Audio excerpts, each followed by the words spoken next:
दोस्तों, गुलामगिरी पुस्तक और परिच्छेद नंबर 15। दोस्तों, गुलामगिरी पुस्तक महात्मा ज्योतिबा फूले जी का, और इसमें परिच्छेद नंबर 15 है। सरकारी शिक्षा विभाग, म्यूनिसिपैलिटी, दक्षिणा प्राइज कमेटी और ब्राह्मण अखबार वालों की एकता तथा शूद्र अछूतों के बच्चे लिखना पढ़ना नहीं सीख पाए, इसके लिए ब्राह्मणों द्वारा रचे गए इस षड्यंत्र आदि के बारे में है। दोस्तों, गोंडीबा सरकारी बुनियादी शिक्षा विभाग के ब्राह्मण कर्मचारी बेईमानी करते हैं, इसका क्या कारण है?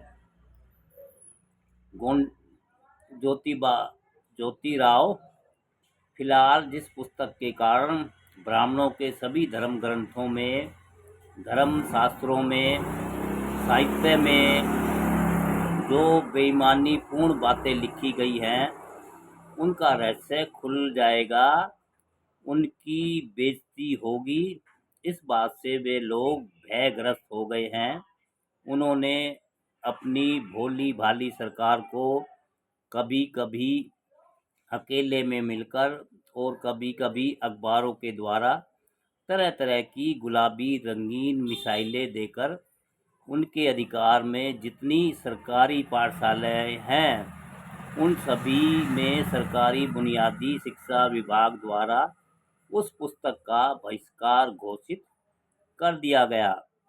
अरे, यदि इस युग में उनके शिष्य कहलाने वाले सरकार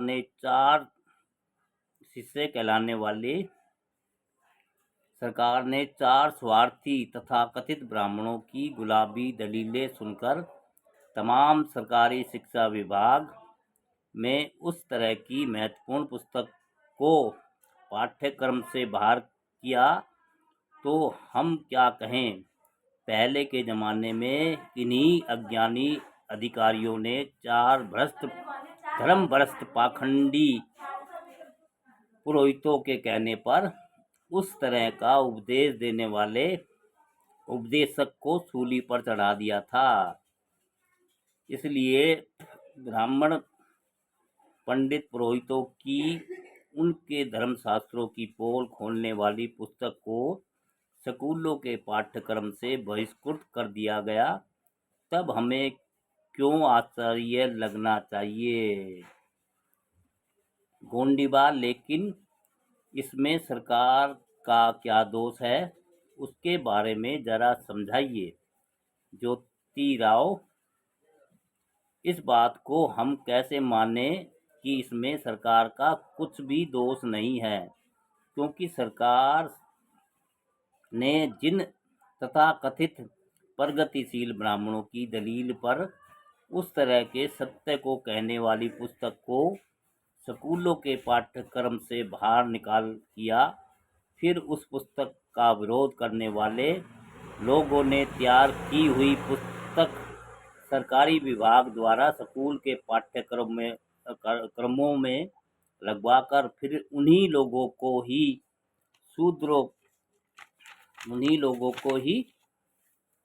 शूद्रों के स्कूल में शिक्षक के रूप में नियुक्त किया। ऐसा करना चाहिए था।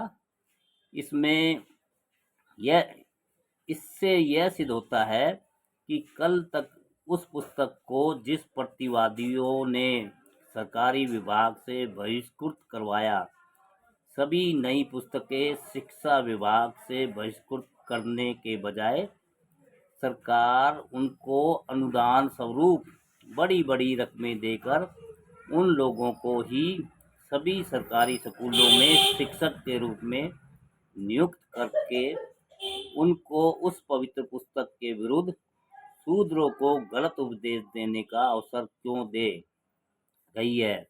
इसलिए यदि हमारी भोली भाली सरकार द्वारा उस पवित्र पुस्तक की तरह ही सरकारी शिक्षा विभाग के उन सभी प्रतिवादियों को उनकी पुस्तकों के साथ निकाल भार करना संभव न हो तो हमारी सरकार को कृपया सभी शिक्षा विभाग को एक साथ बंद कर देने चाहिए, जिससे ये लोग अपने अपने घरों में जाकर आराम से बैठ जाएंगे और कम से कम हम शूद्रों पर जो करों का बोझ लदता जाता है वह कम हो जाएगा, क्योंकि शिक्षा विभाग को एक प्रमुख ब्राह्मण कर्मचारी को हर साल कम से कम 7,000 रुपये तनख्वाह देनी पड़ती है, किंतु आसमानी मेहर बहुत हुई।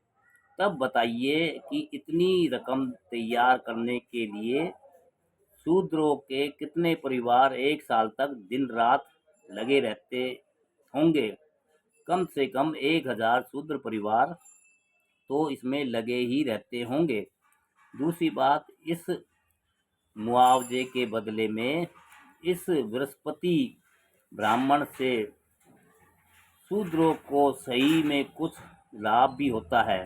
अरे हर 4 पैसा कमाने वाले शूद्र मजदूरों को चिलचिलाती धूप में सुबह से शाम तक सड़क पर मिट्टी की टोकरियों सर पर ढोनी पड़ती है।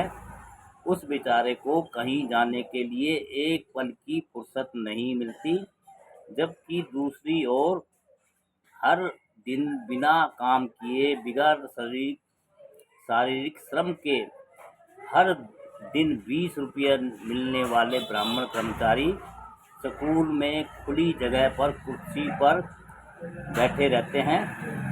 वे लोग म्यूनिसिपैलिटी के मेहमान बनकर हर दिन सुबह और शाम को घूमने के लिए निकल पड़ते हैं। उनके बाहर घूमने जाने का उद्देश्य होता है कि परिचितों से मिलना, इसलिए वे लोग बड़े नखरे में गाड़ी में सवार होकर शहर के रास्तों पर लोगों की दहलीज खलिहान देखकर अपनी अकड़ दिखाते रहते हैं। सड़कों पर घूमने में उन्हें बड़ा गौरव लगता है। इन ब्राह्मण पंडित पुरोहितों में से तो मिशनरियों का हर माह 10,000 रुपये माहवार पाने वाला उपदेशक 1,000 गुना अच्छा है। ये लोग उन मिशनरी उपदेशकों की बराबरी करने योग्य नहीं है, क्योंकि जिस शहर में भी मिशनरी ईसाई उपदेशक रहता है उस शहर के सभी छोटे बड़े को यह मालूम रहता है कि वह एक धर्मोपदेशक है, किंतु यह ब्राह्मण शिक्षक जिस मकान में रहता है उस मकान में रहने वाले किराएदार को भी मालूम नहीं रहता कि यह कौन 30 मार खा है। अरे यह ब्राह्मण शिक्षक अपने ऊपर वाले यूरोपियन कर्मचारी के पास हर दिन इधर उधर की 4 गप लगाकर मन चाहे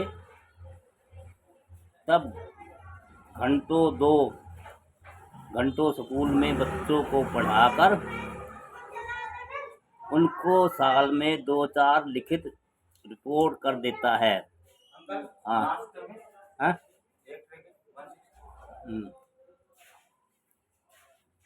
क्या खाना? पापड़, नमकीन, भुज्जी, कुरकुरा, मुरमुरा। पहले आया करती है अंकल, ये मिली है ना, 1 रुपए की कागज में दे।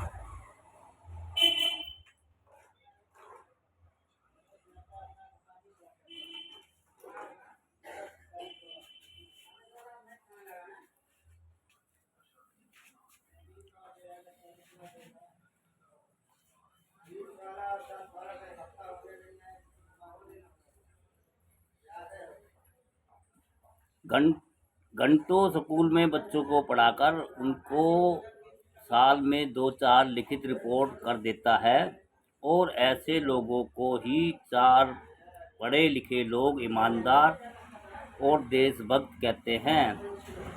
अरे इन बिकाऊ ब्राह्मण नौकरों ने आज तक शिक्षा विभाग के लाखों रुपये खा लिए हैं, लेकिन सच कहता हूँ, उनके हाथ से न तो किसी अछूत को शिक्षा मिली और न ही शूद्रों को। उन्होंने उनमें से किसी एक को भी म्यूनिसिपैलिटी मतलब ये है नगर निगम का सदस्य नहीं बनाया। इससे अब तुम ही सोचो कि इस शिक्षा विभाग में जितने ब्राह्मण कर्मचारी हैं, वे सभी वफादार नौकर अपने देश के अज्ञानी अछूतों के प्रति कितनी हमदर्दी दिखाते हैं। इतना ही नहीं, नगर निगम में मुख्य अधिकारी होने पर भी इन देशभक्तों ने पिछले साल के पानी के अकाल में अछूतों को पीने के लिए सरकारी बावड़ी का पानी भरने में कोई मदद नहीं की। इसलिए अछूतों को नगर निगम में सदस्य होना कितना आवश्यक है, इसके बारे में अब तुम ही सोच सकते हो। गोंडीबा बिल्कुल सच कहते हैं। नगर निगम में फिलहाल शूद्रों में से कई सदस्य इतने सही हैं कि वे अपना मत देते समय अरे गोविंदा कहलाने वाले यंत्र की तरह अपनी गर्दन हिलाकर उनकी हाँ में हाँ मिला देते हैं। अब वहाँ पर 1-2 पढ़े लिखों की कमी है, और फिर वहाँ से सभी इने गिने पूज्य कहे जाने वाले लोग हैं। फिर ऐसे शूद्र सदस्यों की कमेटी में कुर्सी पर बैठकर अपनी गर्दन हिलाकर हस्ताक्षर करने योग्य व्यक्ति अछूतों में मिल जाएंगे। ज्योतिराव, ऐसे शूद्र सदस्यों में से तो कई गुना अच्छी तरह लिखने बोलने वाले कई अछूत लोग मिलेंगे, लेकिन ब्राह्मणों के पाखंडी धर्मशास्त्रों की वजह से सभी अछूतों को बिना पाप समझा गया। उनको आज भी गधों पर बोझ लाद कर अपने परिवार का पेट पालना पड़ रहा है। गोंडीबा सभी जातियों की अलग अलग संख्या देखने से नगर निगम में विशेष रूप से किस जाति के सदस्यों की संख्या ज़्यादा दिखाई देती है? ज्योतिराव, ब्राह्मण जाति की। गोंडीबा, इसलिए नगर निगम में ब्राह्मणों की संख्या अधिक है। इसमें से कुछ ब्राह्मण जल प्रदाय विभाग में सर्विस करते थे। वे अपने खास आदमियों की होद में पानी भर देते थे, और जहाँ जहाँ गरीबों की बस्तियाँ हैं, उन सभी बस्तियों के लोगों के होद में दोपहर के बाद भी पानी नहीं आता था।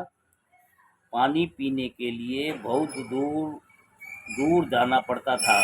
नहाने, कपड़े धोने के लिए तो पानी मिलता ही नहीं था। ब्राह्मण बस्ती में नई टंकियाँ भी बनाई गई हैं, जबकि जूनागढ़ पेठ के लोगों के कई सालों से मांग थी कि उनके मोहल्ले में टंकियाँ लगाई जाए, लेकिन ऐसा नहीं किया गया। ब्राह्मणों की अधिक संख्या होने के कारण उनकी सुनवाई नहीं हुई। पिछले साल जब पानी का अकाल पड़ा, तब मीठगंज के महार मातंगों ने मीठगंज के महार के मातंगों ने काले होद को छूकर वहां से पानी भरना शुरू कर दिया।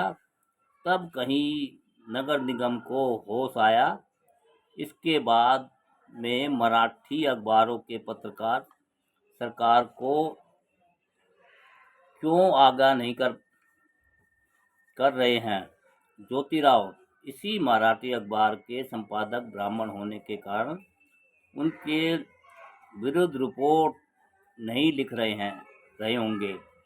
ब्राह्मणों ने उनके खिलाफ अफवाहें फैलाकर उनको इतना त्रस्त कर दिया था कि उनको अपने मुखिया पद से त्याग पत्र देने को मजबूर होना पड़ा था। लेकिन अपनी सरकार सभी ब्राह्मणी अखबारों की बातों को सुनकर उन अखबारों को सच मानकर कह देती थी कि उस लेख में सभी शूद्रों और अछूतों की बातें व्यक्त की गई है। उनको आज भी मालूम नहीं है कि सभी ब्राह्मण अखबार वालों की और शूद्र तथा अछूतों के में एक बार भी ऐसे काम में मुलाकात नहीं होती। उनमें से अधिकांश अछूत ऐसे हैं जिनको यह नहीं मालूम कि आखिर अखबार किस बला का नाम है। उन्होंने अनपढ़ लोगों के दिलों को अपनी ओर आकर्षित करने के लिए उनके प्रति झूठी हमदर्दी दिखाकर अपने पेट के लिए नया तरीका खोज निकाला है। इस बात को क्या हम सच मान लेते हैं? नहीं, क्योंकि 7 समुंदर पार लंदन शहर की रानी सरकार के मुख्य प्रधान सपने में भारत के बारे में किस प्रकार की बातें बरगलाते रहे हैं, इस संबंध में छोटी मोटी खबरें अखबारों में छपती रहती है। कहने का मतलब ये है कि यह सब कहने के लिए आपको कहाँ से फुर्सत मिलती है? किसी मराठी या ईसाई अखबार वालों ने यह लिखा कि नगर निगम में गरीबों की दाद नहीं दी जाती, न वहाँ सुनवाई होती है। इन तमाम खबरों के छपने के बाद सभी मराठी अखबारों की इस तरह की खबरें अंग्रेजी में अनुवाद करके सरकार को दिखाने का काम किसी ब्राह्मण को सौंप दिया गया है। लेकिन वे लोग इस रिपोर्ट को नगर निगम में अपने कंधों से कंधा मिलाकर बैठने जाति भाइयों की परवाह न करते हुए उनके विरुद्ध मजमून सरकार के सामने रख पाएंगे। गोंडीबा ब्राह्मणों को अधिक संख्या होने के कारण सभी क्षेत्रों में अन्य जातियों का नुकसान हो रहा है। ज्योतिराव ब्राह्मण पुरोहित अपने मतलबी धर्म से अज्ञानी शूद्रों को किस किस तरह बहकावे में लाकर फुसलाकर वह खाते पीते हैं और ईसाई मिशनरी अपने निस्वार्थ धर्म की सहायता से अज्ञानी शूद्रों को सही ज्ञान देकर उनको किस प्रकार से सही मार्ग पर चलने की प्रेरणा देते हैं। शूद्रों की जागरूकता के लिए मैंने एक छोटी सी पुस्तक लिखी। उस पुस्तक में मैंने चालाकी के संबंध में लिखा था। उस समय पूना के मेरे एक दोस्त ने बड़ी विनम्रता से उस पुस्तक की प्रतियां खरीदने के लिए सभी विश्वविद्यालयों के मुख्य अधिकारियों को मेरी ओर से एक सूचना पत्र भिजवाया था। लेकिन उनमें से किसी भी अधिकारी ने ब्राह्मण के डर से एक भी पुस्तक खरीदकर अपने नाम को किसी भी प्रकार दोषारोपण नहीं लगने दिया। गोंडीबा सही बात यह है कि आपको अपने लिए सभी लोगों को खुश करने की आदत है नहीं, इसलिए पुस्तकों की बिक्री नहीं होती। ज्योतिराव अच्छे काम को सफल बनाने के लिए बुरे इलाज नहीं खोजने चाहिए। उन्होंने मेरी एक पुस्तक नहीं खरीदी, इसलिए क्या उसमें मेरा कुछ नुकसान हुआ है? नहीं। मैंने पढ़ा कि किस तरह हमको अपने पिता पर उत्पन्नकर्ता पर निर्भर रहना चाहिए। मैं उसका बार बार धन्यवाद करता हूँ। गोंडीबा आपने ब्राह्मण जाति की लड़कियों के लिए के लिए स्कूल की स्थापना की थी। उस समय सरकार ने आपको आदरपूर्वक एक साल भेंट की थी। फिर उसी तरह आपने अन्य अछूतों के लिए स्कूल की स्थापना करके उसके लिए कई ब्राह्मणों की सहायता ली थी और उन सभी स्कूलों में पढ़ाई अच्छी चल रही थी। लेकिन अचानक ही बीच में काम छोड़कर आप दूर हट गए। बाद में कुछ समय बीत जाने के बाद आपने सभी यूरोपियन लोगों के घर में आना जाना भी एक तरह से बंद ही कर दिया था। इसकी वजह ज्योतिराव यह बात बिल्कुल सच है कि मुझे एक साल भेंट की थी। मेरे द्वारा ब्राह्मण जाति की लड़कियों के लिए एक स्कूल खोलने की वजह से सरकार को बड़ी खुशी हुई। लेकिन जब शूद्रों के लिए एक स्कूल खोलने की जरूरत हुई तब मैंने कई ब्राह्मण सदस्य बनाए और वे सभी स्कूल ब्राह्मणों को सौंप दिए। अछूतों के लिए स्कूल खोले दिए गए। उस समय सभी यूरोपियनों ने मुझे भारी मात्रा में आर्थिक सहायता प्रदान की। उनमें रेवेन्यू कमिश्नर रोहिंज साहब ने जो सहायता की उससे मैं कभी नहीं भूलूंगा। वे अपना धंधा संभालते हुए भी उन अछूतों के स्कूल में बार बार आकर पूछते थे कि पढ़ाई कैसी चल रही है, बच्चों को प्रेरित करते रहना चाहिए। उनके इन उपकारों से मुक्त होने के लिए यदि वह अपने चमड़े की जूतियां बनाकर उनके पाँव में पहनाए तब भी वह उनके उपकारों से मुक्त नहीं हो सकते। उस समय भी मुझे ब्राह्मणों की जरूरत महसूस हुई, लेकिन जब मैंने पिछले धर्मशास्त्रों में लिखी कई बातों के संबंध में उन छात्रों को पढ़ाना समझाना किया तब उन ब्राह्मणों में और मेरे में मतभेद बढ़ता चला गया। उनके अनुसार अछूतों को पढ़ना लिखना नहीं चाहिए, लेकिन मेरा कहना था कि उन अछूत बच्चों को अवश्य पढ़ना लिखना चाहिए। उनके मन की बात को निश्चित रूप से समझ लेना चाहिए, लेकिन हो सकता है कि ये लोग पढ़ लिखकर बुद्धिमान बनेंगे, ऐसा उनको लगता होगा। सरकार के वफादार बनकर हमारे पूर्वज ने उन पर और उनके पूर्वजों पर जो जुल्म किए, इतिहास के पन्ने पढ़कर वे अपना पूरी तरह से निषेध करेंगे। यही उनकी भावना थी।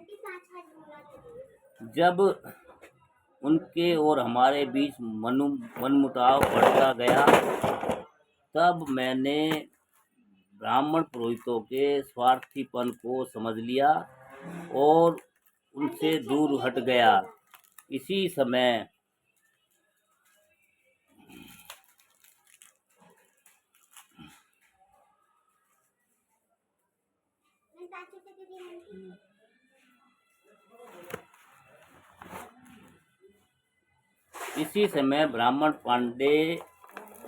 मंगल पांडे का 1857 का विद्रोह शुरू हो गया।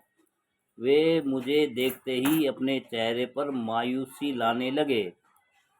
गोंडीबा ब्राह्मण पांडे की वजह से उन यूरोपियन लोगों ने हम जैसे निरपराधियों को नजरअंदाज कर दिया। ये उनकी उदारवादी दृष्टि और उनकी बुद्धिमानी को शोभा नहीं दे रहा है। ब्राह्मण की विधवा नारियों को गुप्त रूप से प्रसूत होना चाहिए। हमने अपने घर में इसकी व्यवस्था की है। सरकार से किसी तरह की सहायता नहीं मांगी। यह कार्य हमने अपने पैरों के बल पर चलाया है। ज्योतिराव ब्राह्मणों को छूने का अधिकार नहीं होने की वजह से उनके काम धंधे बंद हो गए हैं। इसी कारण पेट भरने के लिए चोरी डकैती की जरूरत पड़ती है। ब्राह्मणों की विधवा स्त्रियों को दूसरा विवाह न करने की वजह से उन ब्राह्मण स्त्रियों को वह विचार करने के लिए मजबूर होना होना पड़ता है। इन तमाम बातों को सरकार देखती रहती है। हमारी सरकार को गर्भपात और भ्रूण हत्या करने वाली ब्राह्मण विधवाओं की उपेक्षा चोरी डकैती करने वाले लोग ज़्यादा दोषी दिखाई देते हैं। दूसरी बात यह है कि ब्राह्मणों को काम कम और बकवास ज़्यादा रहती है। गोंडीबा कोई बात नहीं, लेकिन आपने पहले कहा था कि सभी सरकारी शिक्षा विभाग में जो अव्यवस्था फैली हुई है उसका क्या मतलब है? ज्योतिराव, शिक्षा विभाग में हर तरह की अव्यवस्था है। यदि उनके बारे में लिखा जाए तो उसकी एक पुस्तक लिखी जा सकती है। गोंडीबा, लेकिन ऐसा कैसे कहा जा सकता है कि सरकार ने सभी जाति के बच्चों को पढ़ाने के लिए शिक्षक प्रशिक्षित करने के लिए एक स्वतंत्र प्रशिक्षण स्कूल शुरू किया है। सरकार के मन में कोई भेदभाव नहीं है। ज्योतिराव, यदि ऐसा है तो आज तक उन शिक्षकों ने अछूतों के कितने बच्चों को पढ़ा लिखना सिखाया है? अब तुम नीचे क्यों देख रहे हो? गोंडीराव, सभी ब्राह्मण पंडित लोग ऐसा कहते हैं कि अछूत के बच्चों को स्कूल में दाखिला करते ही हिंदुस्तान में बड़ी अव्यवस्था पैदा होगी, वहाँ असंतोष पैदा होगा, इसलिए सरकार घबराती है। ज्योतिराव, लेकिन सरकार अपनी फौज में सभी जाति के लोगों को भर्ती करती है, फिर भारत के लोग क्यों अव्यवस्था पैदा करते रहे हैं? सभी जाति के लोगों को फौज में भर्ती करते समय सरकार उस काम को स्वयं कर लेती है और ब्राह्मणों के बच्चों की भर्ती न की होती है। गोंडीबा, फिर सरकार को क्या करना चाहिए?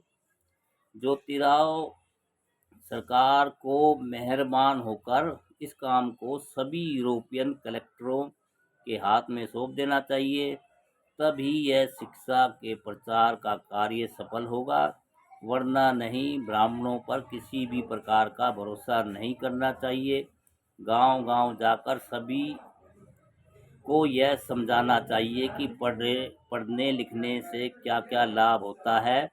उनके इस तरह के समझाने से गांव के लोग अपने सभी होशियार बच्चों को पढ़ना लिखना सिखाएंगे।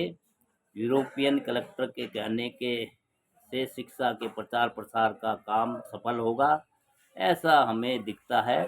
इससे अब तुम ही सोच लो कि शूद्रों और अछूत जाति के लोगों की आज कितनी गरज है, क्योंकि जब उस जाति के लोग पढ़ लिख कर तैयार होंगे तब उनको जाति का अभिमान होगा और वे लोग अपनी अपनी जाति के बच्चों को पढ़ना लिखना सिखाएंगे, उनको पढ़ने लिखने के लिए प्रेरित करेंगे। जानवरों को संभालने के लिए जाते बच्चों को यह गिल्ली डंडा खेलने जा रहे बच्चों को रोकेंगे। लेकिन ऐसे प्रगतिवादी युग में दुनिया के सबसे बड़े राष्ट्र अमेरिका के लोगों ने अधिक संख्या में अपने ही देश बंधुओं के विरोध में 3 साल तक लगातार जंग के बाद अपने हाथ के गुलामों को छोड़ दिया था। तब ऐसे ब्राह्मण स्कूलों में अछूतों को सही ज्ञान पढ़ाकर उनको अपनी गुलामी से मुक्त होने की प्रेरणा कैसे दे सकते हैं? हम अपनी सरकार को नींद से जगाना चाहते हैं कि बेहिसाब खर्च न करे। इसी तरह चौधरियों की हवेलियों के रईस घरों में अछूतों के कितने बच्चे काम करते हैं, इसके बारे में कुछ बताइए। गोंडी राव, जहाँ शूद्रों के बच्चों को ही कोई देखने वाला नहीं है, वहाँ अछूतों के बच्चों की बात करना बेकार है। ज्योतिराव, तुम कहते हो कि सरकार भेदभाव नहीं करती, फिर यहाँ जो कुछ हो रहा है इसका क्या कारण है? गोंडीबा, यह बात आपने ही मुझे प्रत्यक्ष रूप से दिखाई थी। सभी कर्मचारी ब्राह्मण होने के कारण ही ऐसा होता है। ब्राह्मण जब साहब बना उसके पहले वह शूद्रों के स्कूल आता जाता था और छुआछूत नहीं मानता था। एक बार उसने एक सुनार को मारा पीटा था क्योंकि सुनार ने टंकी को छूकर उसका पानी पिया था। ज्योतिराव रे पंडितों द्वारा रचे गए गीतों को गाया जाता है। पत्थर के भगवान को पूजा जाता है। ब्राह्मण कहता है कि शूद्रों को टंकी नहीं छूनी चाहिए। हमारे निष्पक्ष नगर निगम में ब्राह्मण सदस्यों की संख्या ज़्यादा होने की वजह से उन्होंने टंकी के इर्द गिर्द घेरे को वैसे ही कायम रखा है। ब्राह्मण मनमानी ढंग से पानी खर्च करते हैं। ब्राह्मणों में जन्म लेकर पाखंडी हरकतें नहीं करनी चाहिए। दोस्तों ये था आज का 15वां परिच्छेद नंबर 15 गुलामगिरी महात्मा ज्योतिराव फुले की पुस्तक से दोस्तों।